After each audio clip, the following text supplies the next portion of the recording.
The Nectar of Devotion by His Divine Grace, A.C. Bhaktivedanta Swami, Prabhupāda. Chapter 46, Astonishment and Chivalry. The ecstasy of astonishment in devotional service is perceived in two ways: directly by the experience of one's own eyes, and indirectly by hearing from others. When Narada came to see the activities of the Lord at Dwarka, and he saw that Krishna was present within every palace in the same body and was engaged in different activities, he was struck with wonder. This is one of the examples of astonishment in devotional service by direct perception. One of the friends of Mother Yashoda says, "Yashoda, just see the fun. On the one hand, there is your child who is always captivated by sucking the milk from your breast. And on the other hand, there is the great Govardhan Hill, which can obstruct the passing of the clouds. But still, just see how wonderful it is that this great Govardhan Hill is resting on the finger of your child's left hand, just as though it were a toy. Is this not very mysterious?" This statement is another example of astonishment in devotional service by direct perception. An instance of astonishment in devotional service by indirect perception occurred when Maharaj Pariksit heard from Shukadeva Goswami about Krishna's killing Narakasura, who had been fighting Krishna with 11 divisions of Akshahini soldiers. Each division of Akshahini soldiers contained several thousand elephants, several thousand horses and chariots, and several hundreds of thousands of infantry soldiers. Narakasura possessed 11 such divisions, and all of them were throwing arrows toward Krishna. But Krishna killed them all, simply by throwing 3 arrows from his side. When Maharaj Pariksit heard of this wonderful victory, he immediately rubbed the tears from his eyes and became overwhelmed with joy. This instance is an example of astonishment in devotional service by indirect perception through oral reception. There is another example of indirect astonishment. Trying to test Krishna to see if he were truly the Supreme Personality of Godhead, Lord Brahma stole all the cowherd boys and cows from him. But after a few seconds, he saw that Krishna was still present with all the cows, calves, and cowherd boys, exactly in the same way as before. When Lord Brahma described this incident to his associates on the Satyaloka planet, they all became astonished. Brahma told them that after taking away all the boys, he saw Krishna again playing with the same boys in the same fashion. Their bodily complexion was blackish, almost like Krishna's, and they all had 4 arms. The same calves and cows were still present there in the same original fashion. Even while describing this incident, Brahma became almost overwhelmed. And the most astonishing thing, he added, was that many other Brahmas from many different universes had also come there to worship Krishna and his associates. Similarly, when there was a forest fire in the Bandiravan, Krishna instructed his friends to close their eyes tightly, and they all did this. Then, when Krishna had extinguished the fire, the cowherd boys opened their eyes and saw that they had been relieved from the danger and that their cows and calves were all safe. They began to perceive the wonder of the situation simply by guessing how Krishna had saved them. This is another instance of indirect perception causing astonishment in devotional service. The activities of a person, even though they are not very extraordinary, create an impression of wonder in the heart and mind of the person's friends. But even very wonderful activities performed by a person who is not one's friend will not create any impression. It is because of love that one's wonderful activities create an impression in the mind. When on account of love and devotional service for the Lord, there is special valorous enthusiasm, the resultant activities are called chivalrous. These chivalrous activities can be manifested in the acts of mock fighting, giving in charity, showing mercy, and executing religious principles. By performing chivalrous activities in fighting, one is called Yudhavira. By charitable activities, one is called Danavir. By showing extraordinary mercy, one is called Dayavir.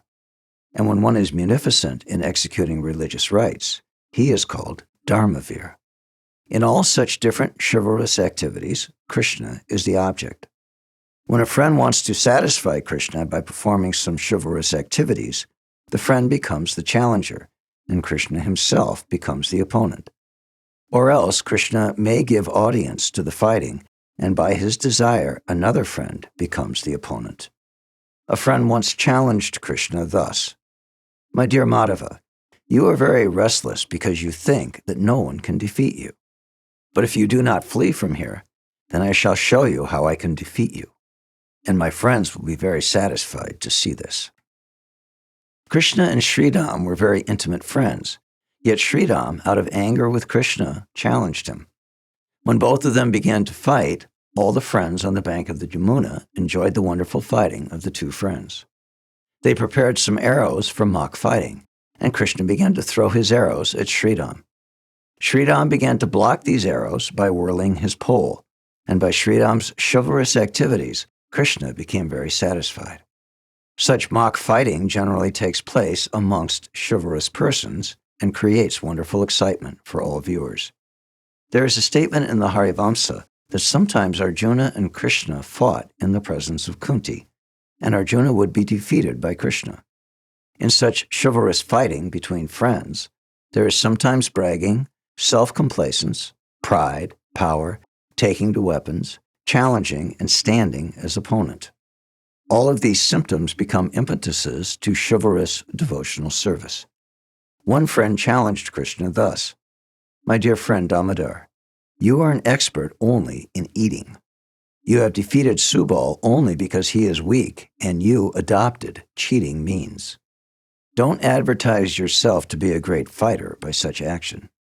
You have advertised yourself as a serpent, and I am the peacock who will now defeat you." The peacock is the ablest enemy of the serpent. In such fighting between friends, when the self-advertisement becomes personal, learned scholars say it is sub-ecstasy. When there is a roaring challenge, certain kinds of movement for fighting, enthusiasm, no weapons, and assurance given to frightened witnesses, all these chivalrous activities are called sub-ecstasy.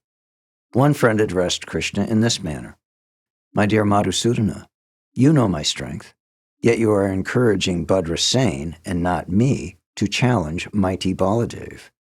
By this action you are simply insulting me because my arms are as strong as the bolts of a gate."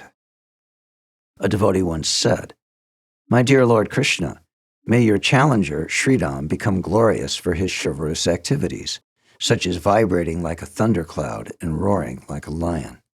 May all glories go to Sridham's chivalrous activities." Chivalrous activities in the matter of fighting, charity, mercy, and execution of religious rituals are called constitutional, whereas expression of pride, emotions, endurance, kindness, determination, jubilation, enthusiasm, jealousy, and remembrance are called unconstitutional.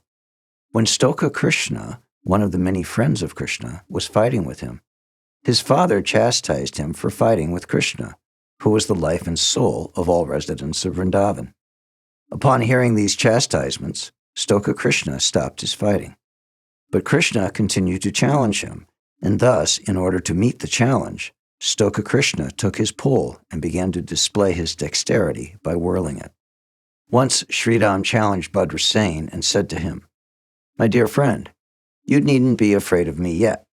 I shall first of all defeat our brother Balaram, then I shall beat Krishna, and then I shall come to you." Bhadrasena therefore left the party of Balaram and joined Krishna, and he agitated his friends as much as the Mandara hill had agitated the whole ocean. By his roaring sounds he deafened all his friends, and he enthused Krishna with his chivalrous activities.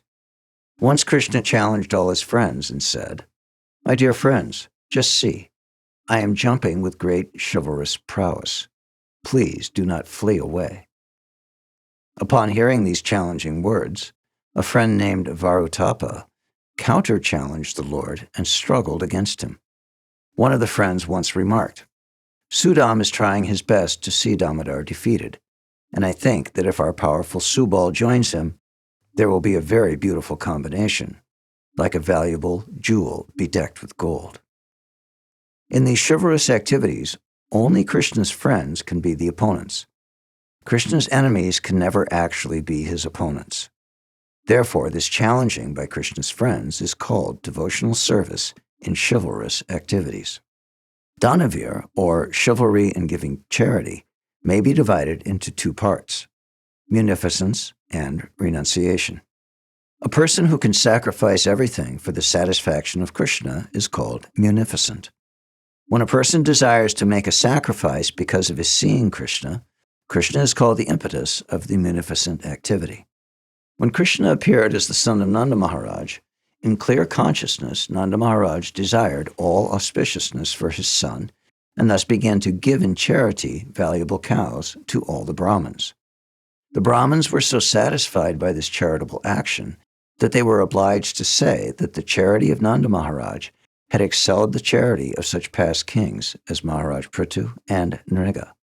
When a person knows the glories of the Lord completely and is prepared to sacrifice everything for the Lord, he is called Sampradhanika, or one who gives everything in charity for the sake of Krishna. When Maharaj Yudhisthira went with Krishna in the arena of the Rajasuya sacrifice, in his imagination he began to anoint the body of Krishna with pulp of sandalwood. He decorated him with a garland hanging down to his knees. He began to give him garments all embroidered with gold. He gave him ornaments all bedecked with valuable jewels, and he gave him many fully decorated elephants, chariots, and horses. He further wished to give Krishna in charity his kingdom, his family, and his personal self also. After so desiring, when there was nothing to actually give in charity, Maharaj Yudhisthira became very perturbed and anxious.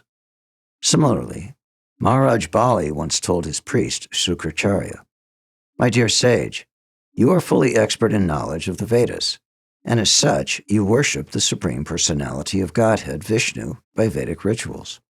As far as this Brahmin dwarf, the incarnation Vamanadev, is concerned, if he is Lord Vishnu, a simple Brahmin, or even my enemy, I have decided to give to him in charity all the land he has asked for."